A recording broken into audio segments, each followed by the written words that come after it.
आप आने वाले दिनों से बेफिक्र अपनी पुरानी कार में हाईवे पर तेज स्पीड से चले जा रहे हैं। आप दफ्तर में 1 घंटे लेट पहुंचे तो आपके बॉस ने नाराज होकर आपको नौकरी से निकाल दिया। आपने अपनी अलमारी में से अपना सामान पैक किया और कार चलाकर अपने घर लौट आए। घर आकर आपने कुछ नौकरियां तलाशनी शुरू की और आपको एक दिलचस्प ऑफर दिखाई पड़ा। एक्सपेरिमेंट, हम आपको $10 लाख दे देंगे, मगर सिर्फ तब जब आप उन्हें समझदारी से 15 दिनों में खर्च करना जानते हो। आप इसे देखकर हंसे और अपने फोन से इसके लिए अप्लाई करने लगे। आपने फॉर्म में अपने बारे में कुछ बुनियादी जानकारी भरी, जिसमें आपका बैंक अकाउंट नंबर भी शामिल था, और फिर जवाब आने का इंतजार करने लगे। अगले दिन आपको अपने बैंक से एक संदेश मिला, जिसमें लिखा था कि आपके खाते में $10 लाख जमा किए गए हैं। आपने कई बार अपना खाता चेक किया। आपको यकीन ही नहीं हो रहा था कि क्या यह सच है। आपको एक अनजान नंबर से मैसेज आया, जिसमें लिखा था, प्यारे प्रतियोगी, हमारे एक्सपेरिमेंट में भाग लेने का शुक्रिया। इसके लिए बस 7 नियमों का पालन करना है। यह पैसा आपके अकाउंट में बिना खर्च किए 15 दिन से ज्यादा न रखें। इस पैसे को किसी और खाते में ट्रांसफर न करें। किसी को इसके बारे में न बताएं। इस पैसे को कहीं इन्वेस्ट न करें। इस पैसे को खोएं नहीं। अपना फोन अपने से दूर न रखें। जब यह एक्सपेरिमेंट खत्म होगा तो आपने इस पैसे से जो कुछ भी खरीदा था वह हम आपसे वापस ले लेंगे। आपका फोन अपने आप एक ऐप डाउनलोड करेगा, जिसमें एक घड़ी है जो समय की उल्टी गिनती शुरू कर देगी। आप तैयार होकर इस बारे में और जानकारी लेने के लिए बैंक पहुंच गए। आप टेलर के पास गए और उसे सारी बात समझा दी। आपको टाइमर ऐप से एक सूचना मिली कि आप 24 घंटे खो चुके हैं, क्योंकि आपने किसी को इस एक्सपेरिमेंट के बारे में बता दिया है। आप फौरन वहां से बाहर निकले और घर आए। अब आपके पास 14 दिन बचे हैं। आपने दोस्त से बात करने के लिए फोन उठाया, पर रुक गए। आपने यह देखने के लिए कि क्या यह पैसा असली है, कुछ खाना ऑर्डर किया और उसका भुगतान अपने इसी खाते से किया। भुगतान सफलता से हो गया। आपने चाइनीज फूड पर $20 खर्च कर दिए, तो यह पैसा नकली नहीं है। आपको ऐप से कोई संदेश नहीं मिला और न कोई आपसे पैसा वसूलने आपके दरवाजे पर आया। आपका खाता दिखा रहा है कि अब आपके खाते में $20 कम हैं। आखिरकार खाना आ गया है और आप जल्दी से उसे खा गए। अब आपने कुछ ज्यादा महंगे खाने का ऑर्डर दिया और उसके लिए $200 का भुगतान किया। खाना खाकर आप बाहर निकले और अपनी पुरानी कार पर नजर डाली। कार चलाकर एक कार शॉप गए और एक स्पोर्ट्स कार खरीद ली। हर कोई रुककर आपको घूर रहा है। कई लोग आपकी कार के फोटो और वीडियो सोशल मीडिया पर शेयर कर रहे हैं। आपने इस कार पर अभी $1 लाख खर्च किए हैं, तो आप इसमें सैर करने निकल पड़े। पर कार इतनी तेज नहीं चलानी चाहिए थी। आपने स्पीड लिमिट क्रॉस की और आपका चालान कट गया। आपने जुर्माना भरा और शहर से दूर घूमने निकल गए। आप एक बड़ी हवेली देखकर रुक गए, जहाँ फुव्वारे थे और उसके पीछे कई एकड़ जमीन थी। आपने फोन नंबर ढूंढा और उसकी कीमत पूछी। अगले दिन आपने कीमत चुकाकर वह शानदार हवेली खरीद ली। आपके पास 12 दिन बचे हैं। आपने नया फर्नीचर खरीदना शुरू कर दिया, जिसमें एक $30,000 का ग्रैंड पियानो था और एक शानदार फिश एक्वेरियम भी था। आपने एक झरनों वाला स्विमिंग पूल और एक गोल्फ कोर्स भी बनवाया। आपने अपना बैंक बैलेंस चेक किया और देखा कि आपके खाते में अभी भी $3 लाख बचे हैं। आपने सफाई कर्मचारी, माली और सिक्योरिटी गार्ड रख लिए।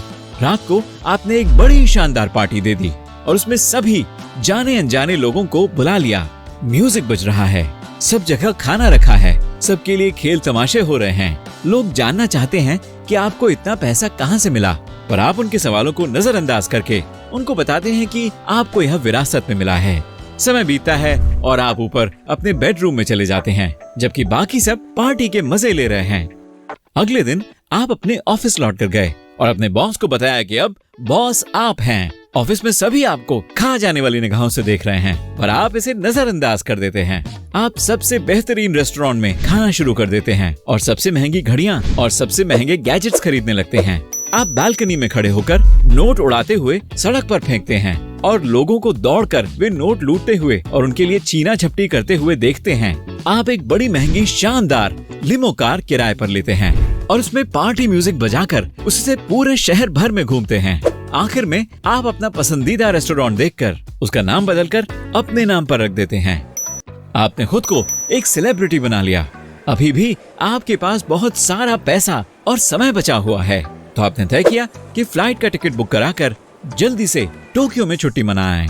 आप टोक्यो पहुंच गए, सबसे महंगे होटल में ठहरे और जल्दी से शहर की सैर पर निकल पड़े। आपने महंगी सुशी खाई और पहले कभी न देखी गई नई तकनीक का कुछ सामान खरीदा। थोड़ी देर बाद आप होटल लौटे और आपको एहसास हुआ कि आपका मन कुछ इटालियन फूड खाने को तरस रहा है। अब आप रोम में हैं और आप उस होटल में ठहरे हैं जिसके ठीक सामने कोलोसियम है। आप शहर में घूमने निकले और आखिर अपनी इटालियन खाना खाने की क्रेविंग पूरी कर ही ली। आपने आसपास की और देखने लायक जगहों की भी सैर की और फिर तय किया कि बाकी बचा यूरोप भी घूम लें। आप हाथ में फ्रेंच रोल लिए आईफिल टावर का नजारा ले रहे हैं, जहाँ कुछ लोग अपनी फोटो खींच रहे हैं और कुछ अपने कुत्तों से खेल रहे हैं। कई म्यूजियमों को देखने के बाद आप एक रेस्टोरेंट में गए और वहाँ बैठे सभी लोगों के खाने का बिल चुका दिया। फ्रांस शानदार है, पर अब आप कुछ टापा खाने और फुटबॉल देखने का मजा लेने के लिए स्पेन पहुँच गए। आपने शहर का जायजा लिया और आपको लगा कि अभी भी कुछ कमी रह गई है। देखने लायक खूबसूरत जगहें और ऐतिहासिक इमारतें अच्छी हैं, पर यह वक्त कुछ मजेदार करने का है। सूरज तप रहा है और लू चल रही है। आप सफारी जीप में लोगों के एक ग्रुप के साथ कम पेड़ों वाले खुले मैदान के जंगल में घूम रहे हैं। किसी भी पल आपको यहाँ कुछ हैरान कर देने वाले जानवर दिखाई दे जाएंगे, जैसे जिराफ, शेर और हिप्पोपोटामस। जब जीप इस जंगल के और अंदर घुसी तो आपको कुछ ज़ेब्रा का पीछा करते हुए लकड़बग्घे और पत्ते खाते जिराफ दिखाई दिए। इसी सफर में आगे आप एक गहरी गुफा देखने गए, जहां आपने कुछ जानवर और चट्टानों की संरचनाएं देखी। दिन भर घूमने के बाद आप अपने होटल में लौट आए, जो इसी जंगल के बीच में है। यहाँ आप इन कम पेड़ों वाले खुले मैदानी जंगल का नजारा लेते हुए सो गए। आप बिस्तर पर लेटे हैं और मच्छर आपके आसपास भिन भिना रहे हैं। अभी भी आपके पास 7 दिन बचे हैं। अब आप हिमालय में हैं, बर्फीले पहाड़ी दर्रे पर ट्रैकिंग कर रहे हैं। आपको वहाँ कुछ पैदल यात्री अपने साथियों के साथ जिंदगी का मजा लेते हुए माउंट एवरेस्ट पर चढ़ने की तैयारी करते दिखे। आपने तय किया कि आप हवाई जहाज से अमेज़न नदी के ऊपर जाकर वहाँ से नीचे स्काई डाइविंग करेंगे। जैसे ही आप नीचे पहुँचे, आपने खुद को घने रेन फॉरेस्ट में पाया और आपका सामना एनाकोंडा, प्यारे स्लॉथ और बाकी जंगली जानवरों से हो गया। अगले दिन आपने हवाई के लिए उड़ान भरी और बीच पर आइस कूल फ्रूटी ड्रिंक्स पीते हुए आराम किया। दिन भर सर्फिंग और जेट स्कीइंग की और रात को बीच पर पार्टी की। आप पिछले कई दिनों से ठीक से सो नहीं पाए हैं। आपने एक प्राइवेट नाव किराए पर ली और उसे लेकर समुद्र की सैर करने निकल पड़े। आपने वहाँ अब तक सबसे हैरान कर देने वाले शानदार नजारे देखे। आप एक के बाद एक कई द्वीपों की सैर करते रहे, नए द्वीप खोजे और ताजे नारियल खाए। पर अब आपको घर की याद सताने लगी और लगातार हवाई जहाज में बैठने और अलग अलग होटलों में रहने से आपको थकान होने लगी। दिन भर नाव चलाकर और कुछ हवाई जहाजों में सफर करने के बाद आखिर में आप अपनी हवेली में पहुंच गए। यहाँ घना अंधेरा है और सब जगह ढेर सारा फर्नीचर बिखरा पड़ा है। आपको यह घर जैसा नहीं दिखता। घर का ख्याल रखने वाले ज्यादातर लोग अपने घर लौट गए हैं, तो आप यहाँ अकेले हैं। आपने घर का मुआयना किया और देखा कि घर के ज्यादातर हिस्से टूटे फूटे हैं। आपने यह हवेली ठीक से मुआयना किए बिना ही खरीद ली थी। आपने ऐप देखा और पाया कि एक्सपेरिमेंट खत्म होने में अब 1 घंटे से भी कम समय बचा है। आपने अपना बैंक बैलेंस चेक किया और देखा कि उसमें अब एक भी पैसा नहीं बचा है। आपने बालकनी में जाकर उन सामानों पर नजर डाली जो आपने खरीदे थे। आपको यह भी नहीं पता कि आपने उन्हें क्यों खरीद लिया। आपको तो पियानो बजाना तक नहीं आता। थोड़ी देर बाद आपको एक मैसेज मिला। इसमें लिखा था, एक्सपेरिमेंट में भाग लेने के लिए शुक्रिया। आपके इस योगदान ने वाकई हमारी बहुत मदद की है। इसके बाद आपने उनको फोन करने की कोशिश की, पर उनका फोन बंद है।